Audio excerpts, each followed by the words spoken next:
Assalamualaikum warahmatullahi wabarakatuh. Alhamdulillahirabbil alamin wa bihi nasta'in ala umuri dunya waddin. Shalatu wassalamu ala asrafil anbiya'i wal mursalin wa ala alihi wa sahbihi ajmain, amma ba'du. Apa kabar Mang Cek Bice, penonton setia PAL TV yang tentunya kita doa ke semoga selalu dalam keadaan sehat, selalu dalam lindungan dan karunia Allah Subhanahu wa taala di mana we berada. Hari ini tentunya senang nian kita pacak balik lagi di program yang paling ditunggu-tunggu setiap hari Jumat, karena kita bakal menambah wawasan Islamiyah kita tentunya pemirsa.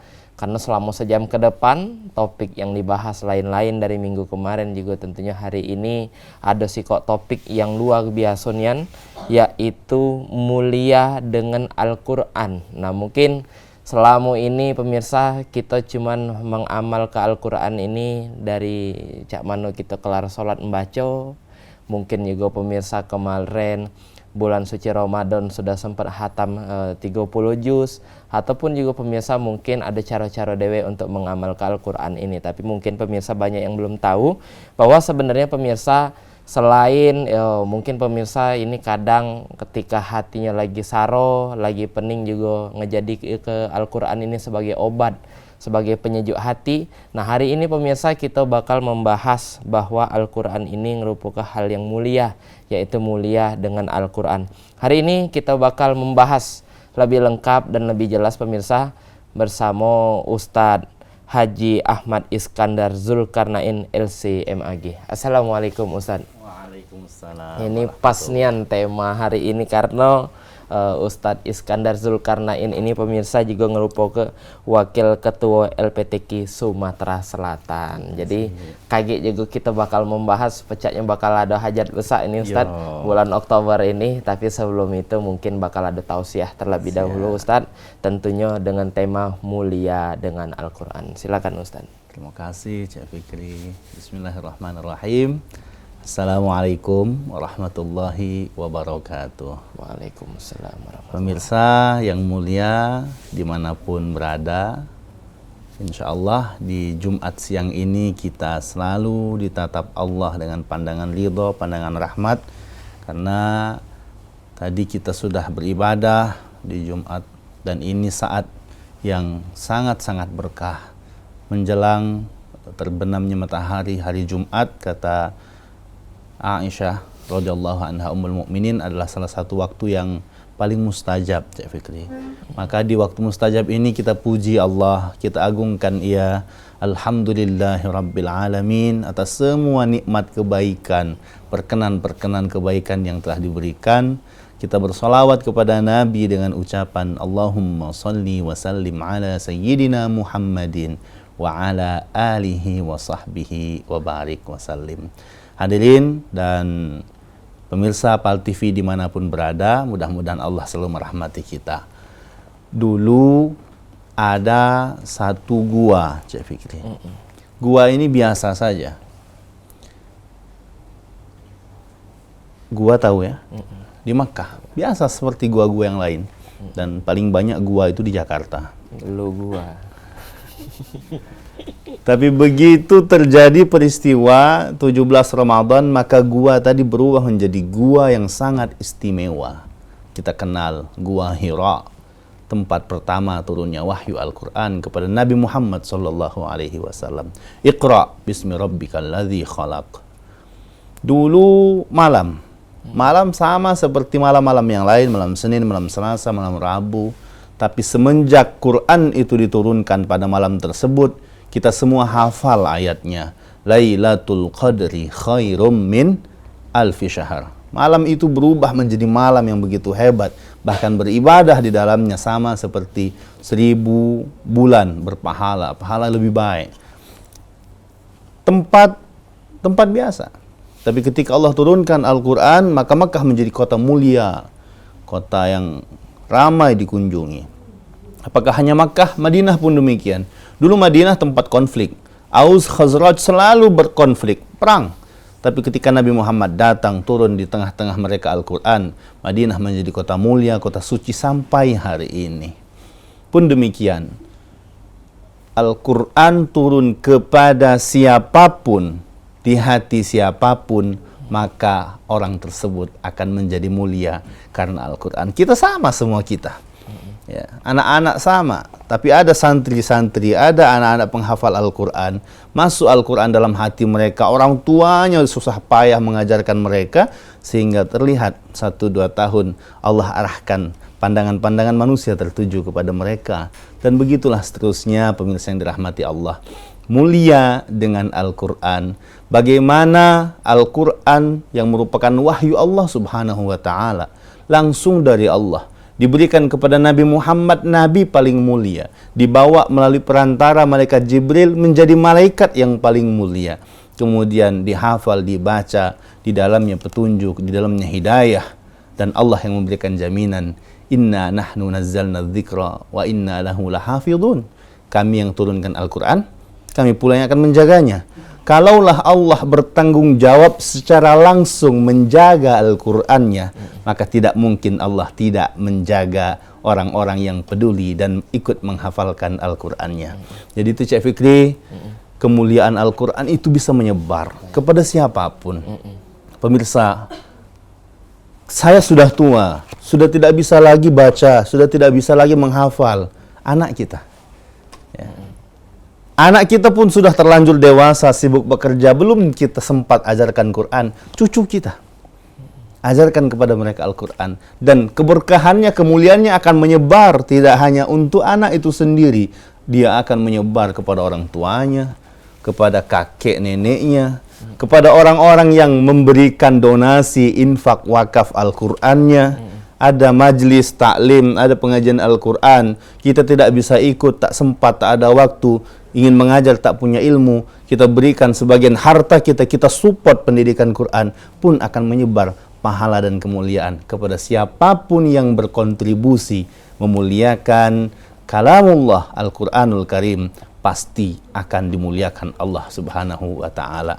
Pemirsa sekalian yang dirahmati Allah, bagaimana bentuk kemuliaan ini akan muncul kalau kita tidak ambil bagian? Maka ambil bagian untuk membumikan Al-Quran. Kita berterima kasih kepada pemerintah Provinsi Sumatera Selatan khususnya yang sudah mengagendakan, mencita-citakan satu desa, satu rumah tahfiz. Ini berkah untuk kita masyarakat Sumatera Selatan. Bagaimana anak-anak kita, cucu-cucu kita dijaga, dirawat, dipagari, sehingga mereka bisa membaca, belajar Al-Quranul Karim sejak dini. Karena kalaulah bukan karena Al-Quran, manusia akan menjadi buas, manusia akan menjadi saling makan, saling terkam satu dan yang lainnya. Kalaulah bukan karena nilai-nilai Al-Quran yang diamalkan dalam kehidupan, maka dunia ini akan kering kerontang, tak ada berkah, tak ada rahmat, tak ada keindahan. Hadirin yang dirahmati Allah, pemirsa sekalian yang baik, yang mudah-mudahan soleh, yang mudah-mudahan Allah bukakan hatinya untuk menerima Al-Quranul Karim, dan kita belajar menghidupkan dalam keseharian. Cik Fikri yang dirahmati Allah, Al-Quran ini masuk kepada hati-hati manusia dengan cara yang ajaib. Dengan cara yang ajaib. Kita tahu bahwa tidak semua kita ini hafal, bahkan bisa bahasa Arab. Tapi yang saya pastikan, seluruh umat Islam hafal surat Al-Fatihah. Di mana ada satu surat yang kita tidak faham maknanya, tidak tahu apa maksudnya, tapi anak-anak kecil pun bisa difahamkan Allah, bisa dihafalkan Allah. Salah satu tanda kecil kemukjizatan. Begitu banyak mukjizat-mukjizat Al-Quran yang kalaulah kita dekati dari sudut manapun, insya Allah kita akan mendapat keberkahan dan kemuliaan dari Al-Quran tersebut. Terima kasih. Baik, jadi itu pemirsa, tentunya kemuliaan Al-Quran yang tentunya sangat luas dan banyak ini Ustaz. Mungkin kita baru membahas sedikit baik ini, kayak kita bakal lanjut lagi Ustaz, dan juga kita bakal buka di telepon 380022 untuk pemirsa yang nak bergabung. Jadi jangan berenggut kemana-mana, tetap dengan kami di Cawisan.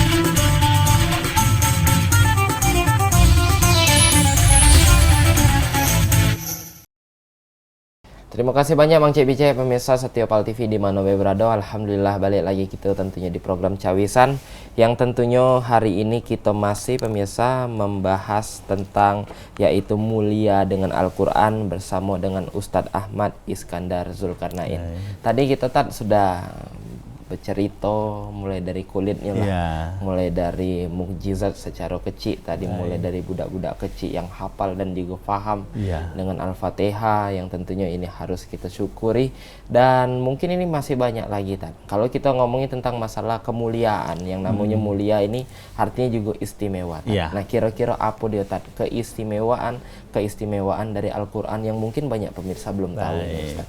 Terima kasih Cik Fikri dan pemirsa Pal TV yang sore hari ini bergabung bersama kita.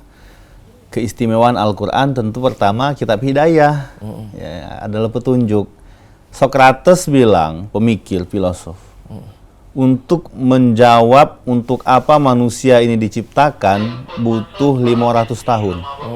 Karena dia mencari dengan otaknya sendiri, dia tidak sanggup. Tapi Allah Subhanahu wa Ta'ala berikan kita Al-Quran, dan Al-Quran yang memberitahu kita untuk apa manusia diciptakan. Izin Ustaz, ada telepon, kayaknya sudah ada yang bergabung dengan kita. Assalamualaikum. Dengan siapa di mana? Halo? Dari Pak Hafiz di Lumabang. Oh, Pak Hafiz Lumabang. Diatur ya Pak Hafiz. Apa dia mau ditanya nanya Pak Ustadz? Assalamualaikum. Waalaikumsalam warahmatullah. Ya, terima mau nanya Ustadz. Saya dulu pernah belajar ngaji Ustadz. Semenjak saya sudah besar nih, saya nyesel sih ke pergaulan yang agak salah. Belajar Al-Quran juga Ustadz. Semenjak saya pernah lagi buka Al-Quran, saya lupa Pak Ustadz. Apa saya masih bisa belajar lagi baca Al-Quran Pak Ustadz? Terus yang kedua Pak Ustadz, benarkah orang yang, ini beda tema Pak Ustadz, orang yang tersakiti akan dikabulkan oleh Allah SWT? Sebabnya dia orang preman pasar Pak Ustadz, dipalak, tubuh saya itu ditendang, pipi saya digosok, saya tidak berani melapor polisi, kan kata ibu saya, dah sabar lah, jadi besar gitu masalah. Pertanyaan saya, doa yang tersakiti benarkah akan didengar oleh Allah? Itu aja Pak Ustadz. Terima kasih. Sama-sama. Terima kasih Pak Hafiz. Sama-sama. Ada dua kok pertanyaan ini Tad. Yang pertama tadi, bisakah belajar Quran lagi? Lah belajar Quran mungkin lama lah ada muka, lupa-lupa nak belajar lagi malu. Nama masih pacak belajar. Apa tidak Ustaz? Ya, baik Pak Hafiz di Lumabang. Pertama bersyukur Bapak sore hari ini Allah ingatkan Bapak. Sadar bahwa dulu saya bisa dan saya sekarang sudah lupa. Saya ingin lagi bisa. Itu pintu berkah hidayah Allah bukakan untuk Bapak. Sambut hidayah itu, kejar. Jangan malu lah, sudah tua belum bisa belajar, masih mau belajar Quran. Malulah kalau masuk dalam kubur nggak sempat belajar Quran. Al-mahiru bil Quran ma'ikramil barar. Orang yang istimewa, yang sudah faham Al-Quran, dia amalkan isinya, dia hafal lafaznya, maka mereka bersama para malaikat di surga.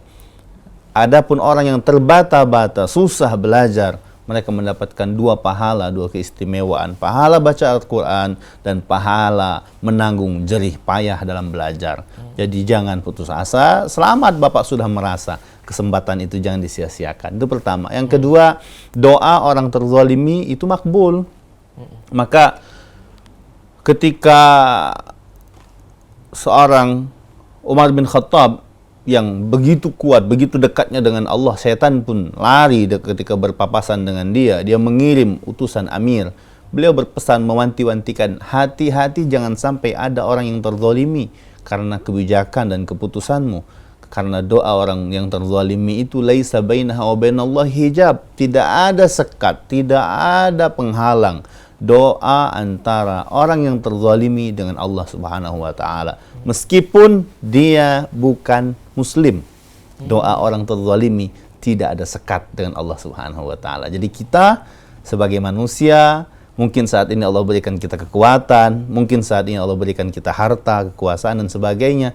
Ingat, ketika kita bisa memperlihatkan kekuatan kita kepada orang lain, Allah lebih bisa memperlihatkan kekuatannya kepada kita. Maka jaga diri, jangan sampai menzalimi, karena itu sangat dibenci Allah Subhanahu wa taala. Betul Pak Hafiz, doa orang yang terzalimi itu didengar Allah Subhanahu wa taala, tapi lebih dari itu, kita jangan sampai menzalimi orang lain.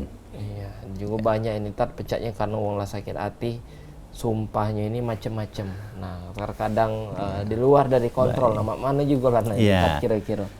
Sumpah itu adalah bagian dari doa sebenarnya, Cek.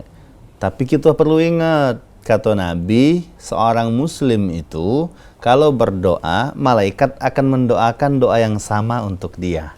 Contoh, saya di rumah, aku ingat dengan Cek Fikri, saya angkat tangan, ya Allah mudah-mudahan Cek Fikri sehat, lapang, banyak duit. Malaikat bilang, wala kamisluh, mudah-mudahan Iskandar juga sehat, Iskandar dan sebagainya, sama doanya. Maka doa saya kepada saudara saya diaminkan dan didoakan oleh malaikat sama doanya kepada saya. Kira-kira lebih makbul doa kita atau doa malaikat? Doa malaikat. Nah, hati-hati ketika kita sumpah serapah. Rugi malah tadi. Lagi naik motor, tiba-tiba ada anak-anak tidak pakai helm, tidak ada lampunya, naik motor king ngebut depan kita, kita terkejut. Kemudian kita bilang, mugola nyampak. Jelantum, rupanya kita duluan nyampak. Kenapa? Sumpah kita, malaikat juga bilang, kau mulai nyampak.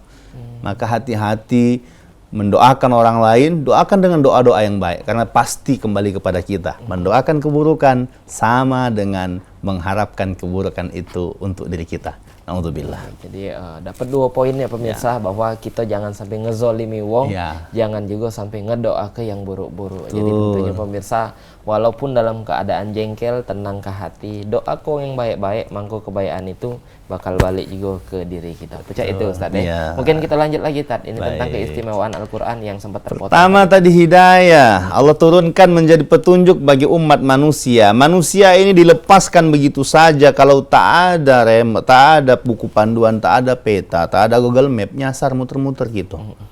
Kita bayar berjalan ke Lemah Abang tak kata map, bingung. Apalagi di dunia ini, mau kemana, apa yang saya harus lakukan, maka ada buku panduan. Itulah Al-Quran. Nah, kemudian Al-Quran sebagai petunjuk bagi kita. Al-Quran juga sebagai penyembuh di saat yang bersamaan. Hati kita ini kadang-kadang banyak keluh kesah, banyak derita.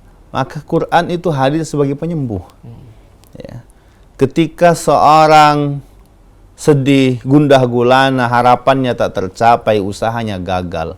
Ketika tidak ada Al-Quran yang menjadi imam bagi dia, maka tidak sedikit orang gagal mencapai target, frustasi, mabok, error, bunuh diri. Ya. Tapi dengan Al-Quran, ketika usahanya maksimal, harapannya tinggi, tidak tercapai, maka dia akan berkata sejak awal, alaihi tawakkaltu wa ilaihi unib, kepada Allah saya berserah. Maka pun demikian dalam semua aktivitas seorang muslim. Ketika memulai pekerjaan, dia akan memaksimalkan peran, dia akan beraktivitas dengan sangat-sangat teliti dan baik, tapi hasilnya dia akan serahkan kepada Allah. Sehingga apa? Hatinya tidak terlalu optimis, tidak terlalu berharap ini harus dapat. Ya, karena dia dengan penuh kesadaran, dia yakin ada Allah Subhanahu wa taala. Ketenangan ini menjadi sumber kesembuhan. Ya, ketenangan inilah keyakinan bahwa Allah selalu ada, keinginan Allah ini selalu yang terbaik. Itu dikatakan dalam Al-Quran. Ketika kita imani dia, maka hati kita akan tenang. Ya. Kita akan tenang, tidak ada harapan yang terlalu menggebu-gebu sehingga pikiran santai, denyut jantung tidak berdegup-degup, tekanan darah tidak naik, asam lambung tidak kumat, dan begitu seterusnya. Jadi syifa lima fis sudur, dia penyembuh. Ya, karena hati kita terobati, maka insya Allah seluruh fisik kita akan sembuh, akan sehat, akan baik. Ya. Ketika fisik kita sehat, hati kita baik, maka akan mendapatkan kesehatan yang paripurna, bahagia, bahkan sampai masa tua. Tapi kalau hatinya gundah terus, pikirannya stres terus, belum sampai usia pensiun sudah tidak mampu lagi beraktivitas. Kenapa? Beban otaknya, beban hatinya terlalu banyak. Ya, na'udzubillah. Maka Quran juga sebagai penyembuh. Ya, bagaimana Al-Quran juga sebagai mempercepat qabul doa-doa dan harapan kita, sebagai kunci. Allah turunkan rahmat, Allah turunkan ampunan, dan di saat bersamaan juga Al-Quran bisa menjadi jembatan yang bisa mempercepat doa kita terkabul. Ya, dibacakan Al-Quran, bagaimana dalam hadis dikatakan Yasin bagian dari Al-Quran. Ketika dibaca, maka Allah akan berikan kemudahan untuk mencapai qabul hajatnya. Ketika seorang mengharapkan kekayaan dari Allah, dia istiqomah membaca surat Al-Waqiah. Man dawaba, siapa yang merutinkan baca surat Al-Waqiah fi kulli lailah, setiap malam, maka dia tidak akan mendapatkan buntu selamanya. Ini Amr bin As ketika beliau mau meninggal dunia, ditanya oleh Abdullah bin Mas'ud, ditanya oleh saudara-saudaranya, kerabatnya, apa yang kau tinggalkan untuk anak-anakmu sebagai warisan untuk mereka? Abdullah bin Mas'ud mengatakan, saya tidak pernah khawatir dengan ekonomi anak-anak saya setelah saya mendengar Nabi mengatakan, siapa yang membaca Waqiah setiap malam maka akan dijauhkan dari penyakit buntu, penyakit fakir. Maka saya ajarkan mereka, saya perintahkan mereka untuk membaca surat itu setiap malam, dan saya bertawakal kepada Allah. Begitu seterusnya. Jadi banyak sekali manfaat Al-Quran, baik yang zahir, yang terlihat, yang tidak terlihat pun sangat banyak. Tapi yang lebih penting dari itu, Al-Quran adalah kitab petunjuk, kitab hidayah. Bisa dilihat dari bagaimana ahli-ahli Quran, orang yang sudah belajar, dalam tanda kutip, terkontaminasi Al-Quran, dia akan menjadi makhluk yang baik, yang sopan, yang menyenangkan dan menenangkan. Sebaliknya, makhluk bernama manusia, tidak ada Al-Quran dalam dirinya, tidak ada ajaran agama, tidak ada ajaran Al-Quran, maka dia akan berubah menjadi makhluk yang buas, senggol sana, sikut sana, tumbur sana, tidak ada sopan santun, tidak ada kebaikan dalam diri mereka. Na'udzubillah, tsumma na'udzubillah. Baik, jadi itu luar biasa pemirsa. Tentunya keistimewaan yang tentunya didamba ke bagi seluruh manusia yang ada di muka bumi ini tentunya. Nah, ini Ustadz, jadi nak ngomongin masalah keistimewaan, tentunya Muslim yang ada ini berlomba-lomba untuk ngelakukan hal ini. Banyak juga ini Tad juga yang ketika dia di dalam perjalanan dia selalu megang Al-Quran, baca Al-Quran. Tapi ada juga beberapa orang yang ngomong bahwa ada adab tertentu ini untuk membaca Al-Quran. Jangan baca di jalan, belum tentu bersih tempat kau. Lebih bagus ngambil wudhu, jangan kau langsung main ini baik. Pakaian kau ini harus main. Nah, kira-kira ngomongin masalah adab dalam membaca Al-Quran, ini pecah mana harus kita tahu tentunya. Terima kasih. Ada satu buku sangat istimewa, satu hebat sekali isinya, ditulis oleh beliau, baru saja meninggal beberapa hari yang lalu. Mudah-mudahan Allah jadikan peninggalan beliau, buku-buku beliau menjadi pahala yang bermanfaat bagi umat sampai hari kiamat. Namanya Kaifa Nata'amal Ma'al Quran, bagaimana berinteraksi dengan Al-Quran, atau etika interaksi dengan Al-Quran. Ditulis oleh Profesor Dr. Syekh Yusuf Al-Qaradawi rahimallahu rahmatal abrar. Beliau membahas ini sangat detail. Jadi dalam kondisi kalau kita lihat Cik Fikri, kalau di lingkungan yang sudah biasa dengan Al-Quran, ada orang yang dekat dengan Quran itu menjadi keharusan dan kebutuhan. Ya, seorang cucu bertanya kepada kakeknya, "Kek, bagaimana interaksi cara hidup dulu kalian dengan Al-Quran di zaman kakek?" Mereka mengatakan kakeknya, sama seperti cara kalian hidup dengan handphone.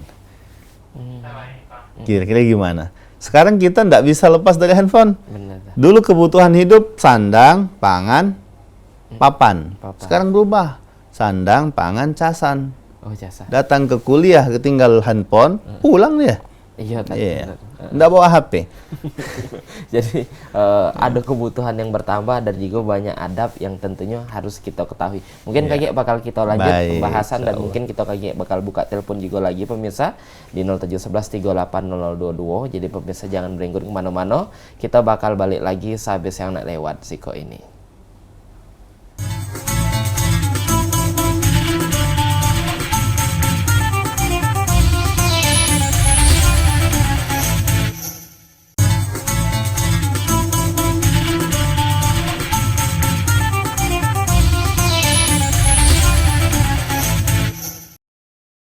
Alhamdulillah, terima kasih banyak Bang Cik Bicik menonton setiap Al TV di mana berada. Yang hari ini tentunya kita masih bersama dengan Ustadz Iskandar Zulkarnain.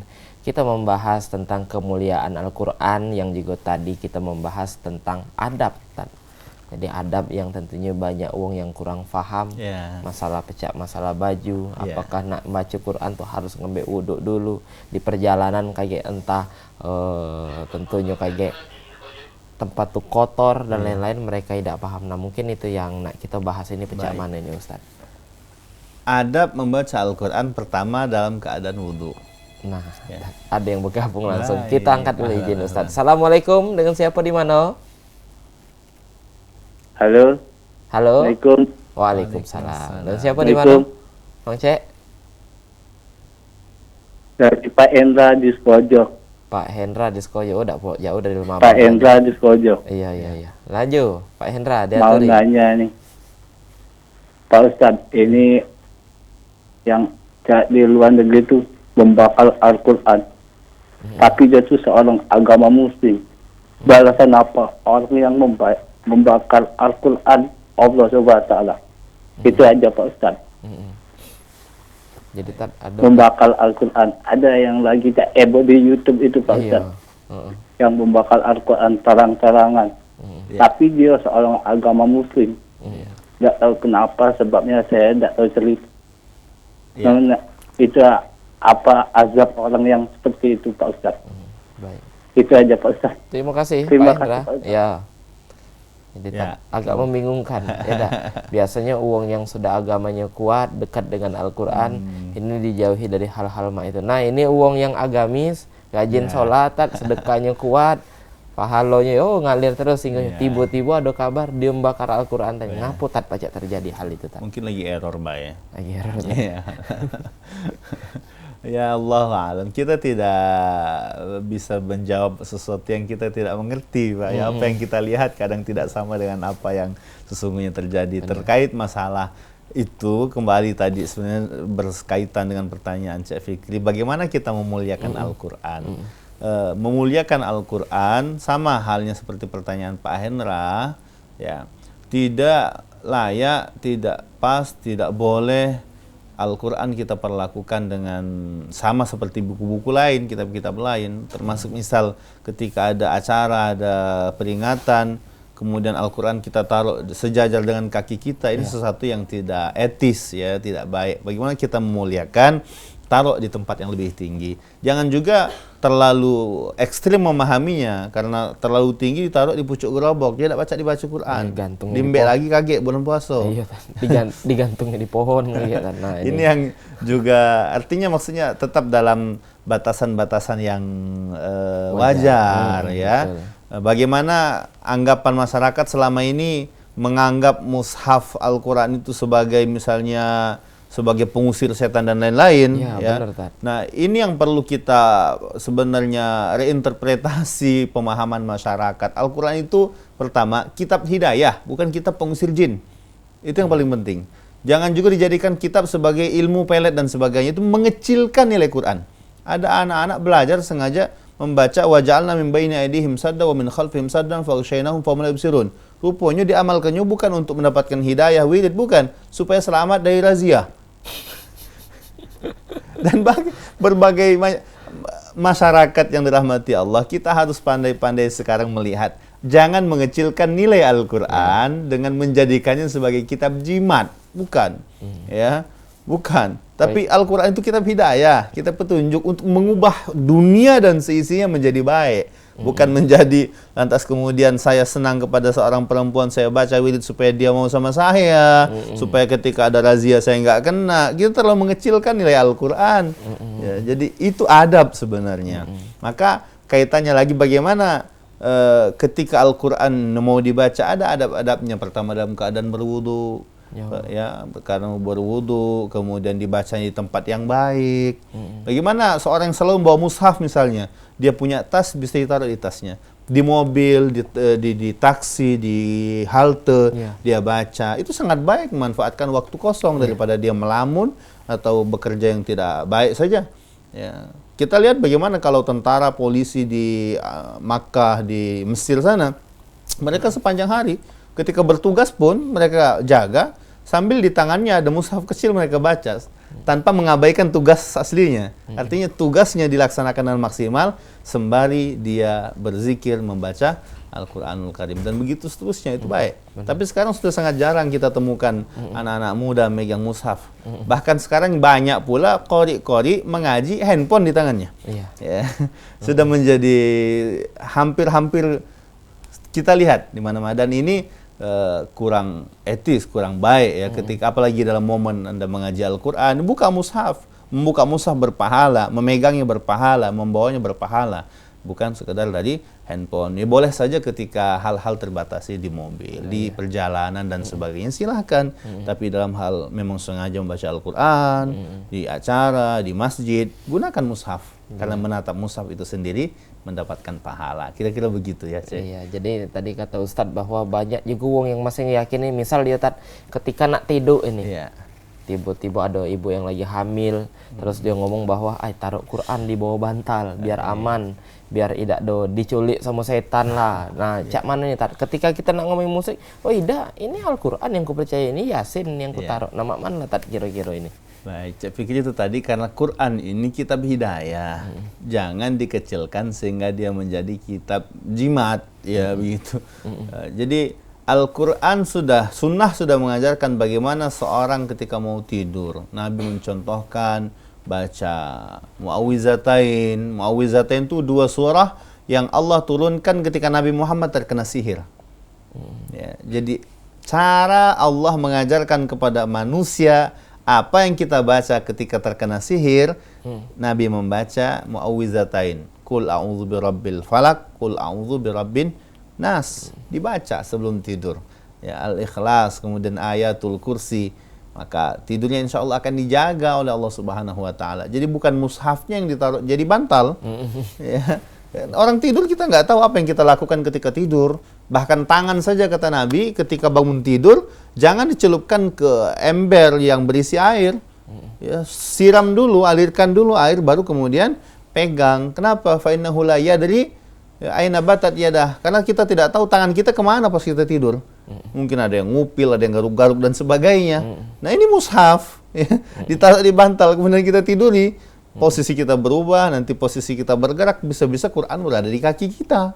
Ya, maka itu yang tidak perlu ya. Karena sekali lagi yang perlu diimani, diyakini Quran adalah kitab hidayah, kitab penyembuh. Jangan dikecilkan nilainya menjadi hal-hal yang duniawi. Benar. Ya. Jadi daripada ditaruh di bawah bantal, dibaco.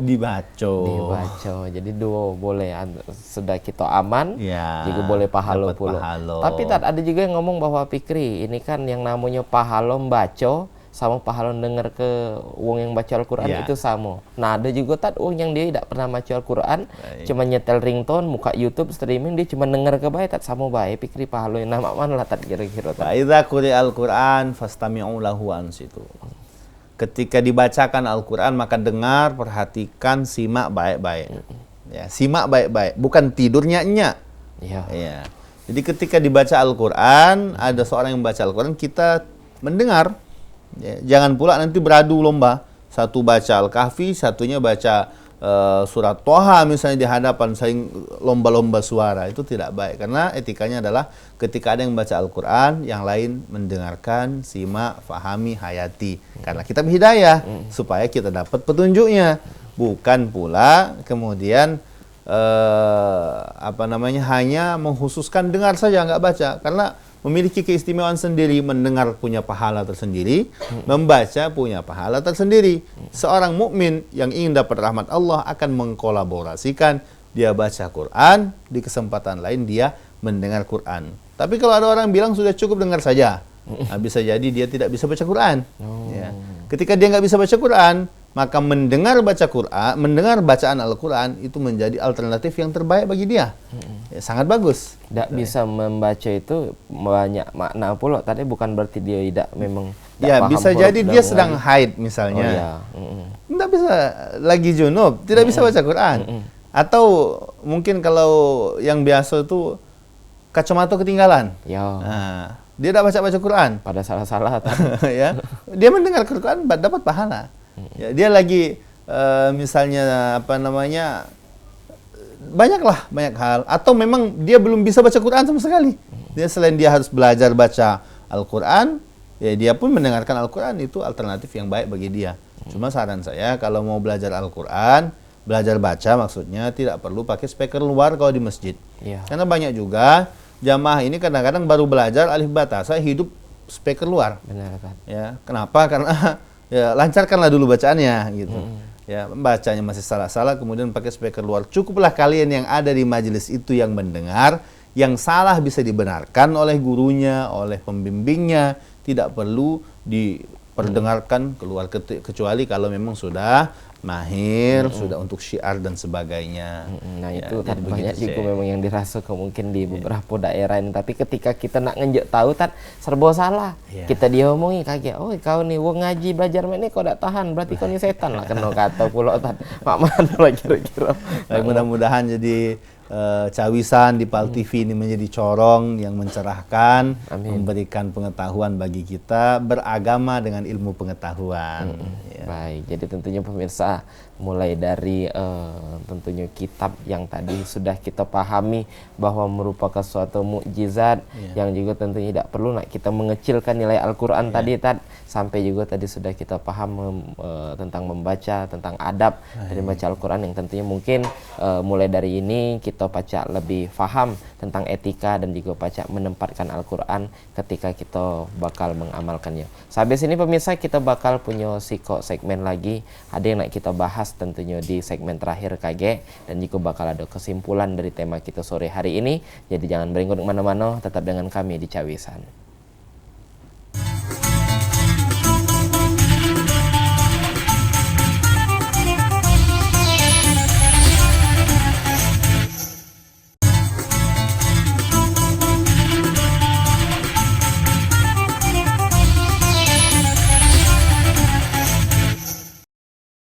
Terima kasih banyak Mang Cek Bice menonton setia PAL TV, yang tentunya semoga selalu dalam lindungan dan karunia Allah Subhanahu wa taala di mana berada.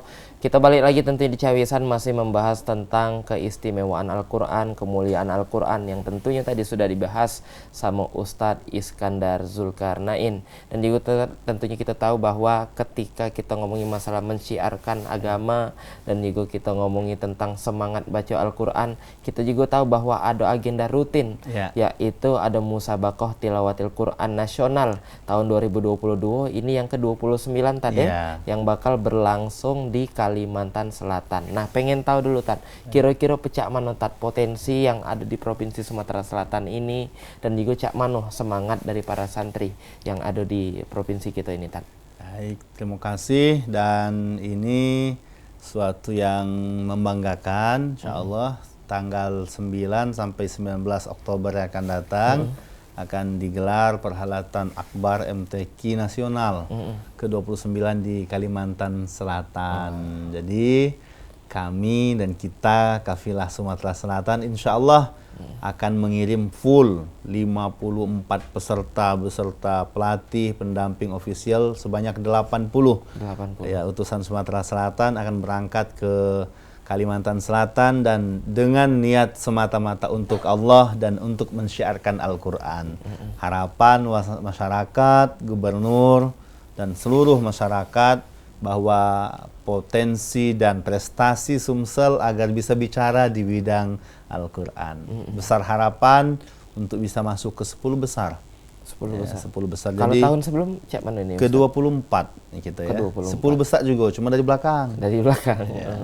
Nah, tahun ini mohon doa, mohon dukungan seluruh masyarakat Sumatera Selatan, seluruh pemirsa PAL TV dan keluarga besar PAL TV dimanapun berada, agar qori-qori'ah, hafizah, khattat-khattatah, mufassir-mufassirah dari seluruh cabang yang bertanding bisa menampilkan penampilan terbaik sebagai ibadah yang terbaik, juga persembahan terbaik tentunya untuk masyarakat Sumatera Selatan. Tolong doanya, tolong dukungannya, dan ini juga menjadi representasi. Benar. Apakah pembinaan Al-Quran di Sumatera Selatan kepada anak-anak kita sudah berjalan baik?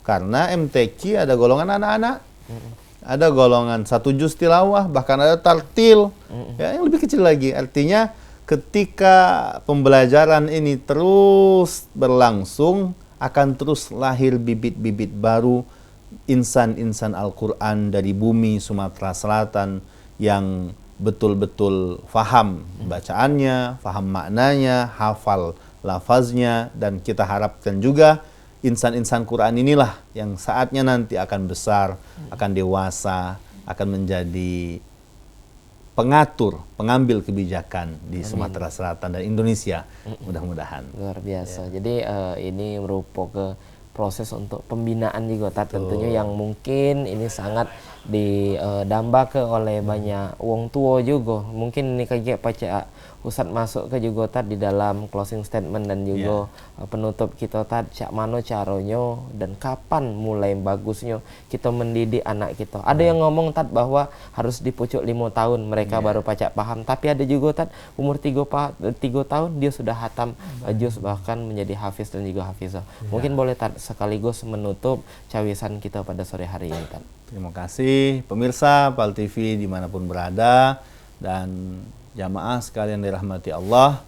Sore hari ini sore yang berkah, waktu mustajab untuk kita meminta kepada Allah Subhanahu wa taala, mudah-mudahan kemuliaan Al-Qur'an bisa mengalir kepada kita. Bagaimana cara untuk mengundang kemuliaan tersebut?